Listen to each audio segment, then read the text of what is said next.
सर्वे जंतु रुटिना सर्वे जंतु निराशया सर्वे वंचन्तु मा कश्चित् दुःखलात् भरेत्।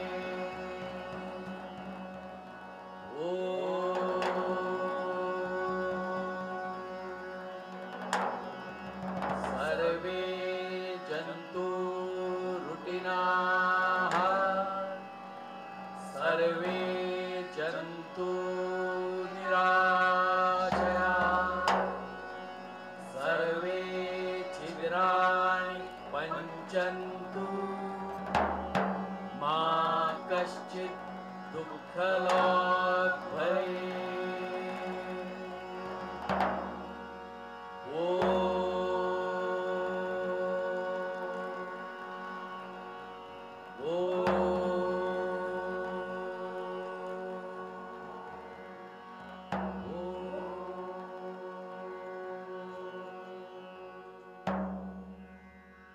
असं कसं चालेल?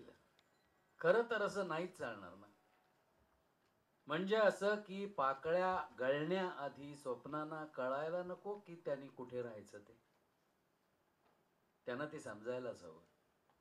स्वप्नांची फार कुचंबणा झालेली आहे. स्वप्नांची फार कुचंबणा झालेली आहे या नीती अनितीच्या सततच्या संघर्षात. आणि भरीत भर म्हणजे पापण्यांच्या आड असलेल्या इच्छांच्या ज्वाळा आता विझत चालल्या आहेत. अश्रू आणि उसासे कपट करण्यात कुशल झालेले आहे. काहीतरी अभिलाषा धरण्याचेही आता विसर पडलाय. स्वप्नांच्या कानांचे पडदे पार फाटून गेलेत या श्रीमंतीच्या झगमगाटी कल्लोळात. तर मग आता स्वतःच सुंदर जग उभं करता येईल अशा कोणत्या ठिकाणी स्वप्नाने राहू. लिलीच्या तरल पानाच्या गादीवर जाग आलेल्या स्वप्नाला हल्ली ना खिडकी बाहेर चमकून कोसळणारी उल्काच दिसते. प्रकाशाचं पातळ अंधाराच्या हृदयात खोलवर घुसून लुप्त होताना दिसतं. एखाद्याने थंडगार हात पुढे केला, एखाद्यानं थंडगार हातच पुढे केला तर वाऱ्यानं तो धरण्याचा प्रयत्न का करावा. आता असं म्हणतात, असता एखादा शालीन वृक्ष उभा तर स्वप्नानं क्षणभर का होईना विसावा घेतला असता त्याच्या शांत सावलीत.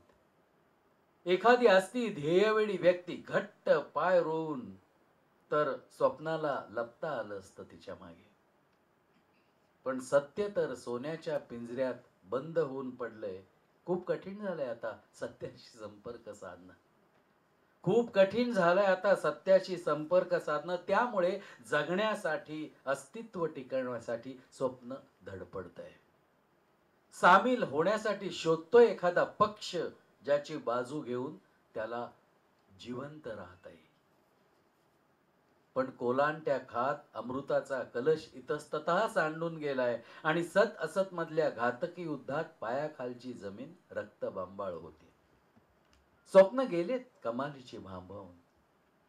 स्वप्न गेलेत कमालीची भांबावून या प्रलयंकारी कालचक्रात. तर आता या स्वप्नाने कुणाची बाजू घ्यावी. तर आता या स्वप्नाने कुणाची बाजू घ्यावी आणि आपलं तरल अस्तित्व टिकवण्यासाठी कुठली वळचण शोधावी. स्वप्नांची फारच कुचंबणा झाली हो.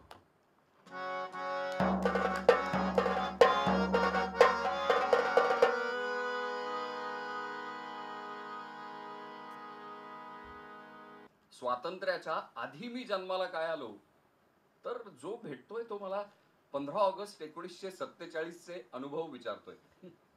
जसा काही मी त्या दिवशी 57.5 वर्षांचा होतो. आणि त्यामुळे मी त्यांना माझ्या अनुभवांचा, विचारांचा ऐतिहासिक सारांश देऊ शकीन अशीच त्यांची भावना आहे.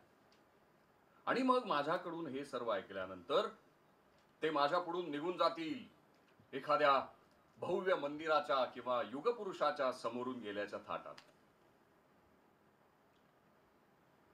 मी त्यांना काय कपाळ सांगू, ज्यानं 1 वर्षापूर्वी आईचा मृत्यू पाहिला होता, अशा 9-10 वर्षाच्या पोराची कसली असणार आहे आठवण भारत माता स्वतंत्र झाल्याची.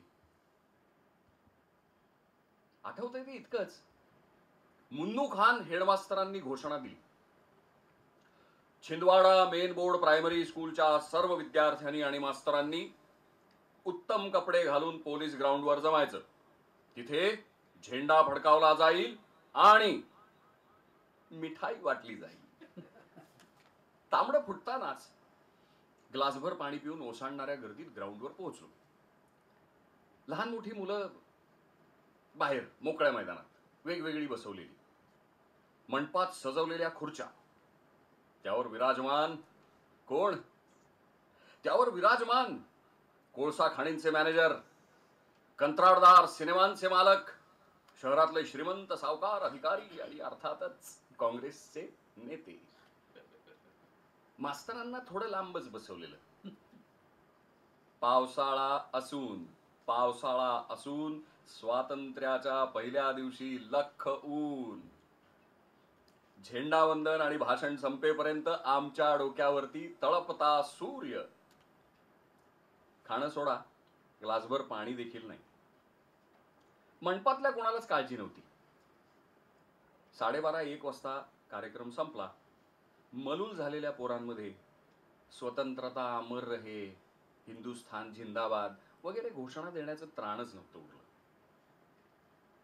गोड गोड मिठाई मंडपातच संपून गेलेली. भुकेले तहानलेले आम्ही रस्त्याला लागलो. वाटेवरच्या घरातनं पाणी मागून प्यायलो. आणि अचानक लाया आणि शेंगांच्या डहाळ्यांनी बनवलेली दारची तोरणं दिसली. तुटून पडली सगळी मुलं, मास्तरांची, व्यापाऱ्यांची, वकिलांची, सगळीच मुलं.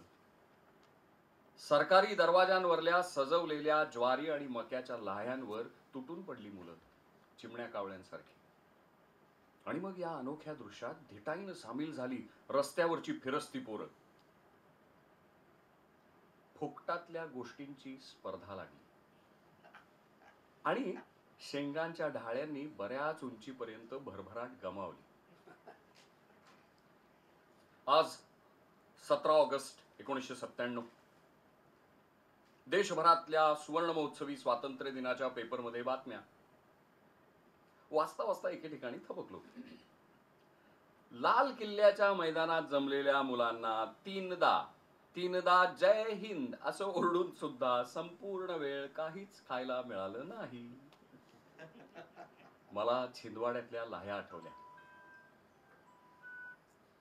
हल्ली ह्या लाह्यांनी नाही सजवले जात दरवाजे. भुकेली मुलं नाही खाऊ शकत ह्या लाह्या. गेल्या 50 वर्षात अनेकांनी अनेक गोष्टी लुटल्या आहेत आणि या लुटीत सामील झालेले मजा म्हणून खातात या लाह्या. खूप पैसे देऊन रंगीत खोक्यात मिळणाऱ्या या लाह्यांना हल्ली पॉपकॉर्न असं म्हणतात.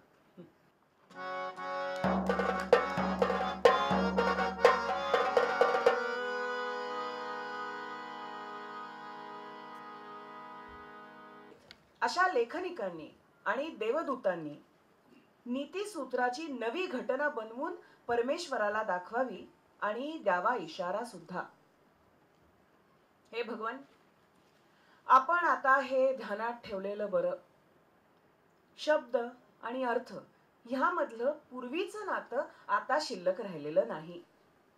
उगा निवाडा करताना घोळ नको. इथला जुना पुराणा शब्दकोश म्हणजे आता झालाय निव्वळ ढिगारा निरर्थक शब्दांचा. सावध व्हा, काळजी घ्या, दूरदर्शी बना. सगळ्या शब्दांचे अर्थच बदलणारी आणि त्या शब्दांचे नव्याने अर्थ लावणारी एक नवी प्रणाली तयार होते आहे. तेव्हा निवाडा करताना घोळ नको हे भगवन. तेव्हा हे भगवन, मी येईन त्या दिवशी वर, तेव्हा माझ्या बाजूनं किंवा विरुद्ध असा कोणताही निवाडा करण्याची घाई करू नका. हे माझ्या बरोबर आणणारच आहे मी हा नवा शब्दकोश. त्यातल्या शब्दांचे अर्थ लक्षात घेऊनच नवा निवाडा होऊ शकेल. उगा निवाडा करताना घोळ नको हे भगवन.